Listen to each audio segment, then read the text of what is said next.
হয়েছেন এত কথা বুঝি না। আমার বাপের জমি যা আছে হিসাব টিসাব করে আমারে বুঝাই দেন। এই স্যারে বেশি কথা বলছ কি লিগা? মুরব্বিদের সাথে কিভাবে কথা বলতো এটাও কি জানোস না? তুই সম্পদ পাবি এটা কি তোর বলছে যে তোর দিবে না? পরে নিবি না, যা।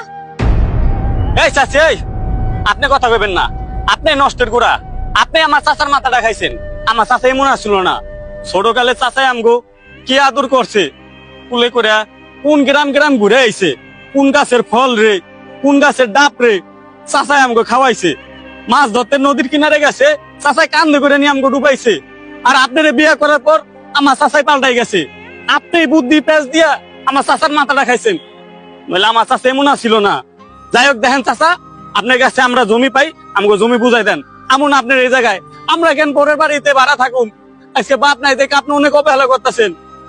দেখছো দেখছো তোমার ভাই বেটার কত বড় সাহস! তোমার সামনেও আমার সাথে কিভাবে কথা বলতেছে। তোমাদের আজকাল পেয়ে পেয়ে এরকম হয়ে গেছে, আর তুমি চুপচাপ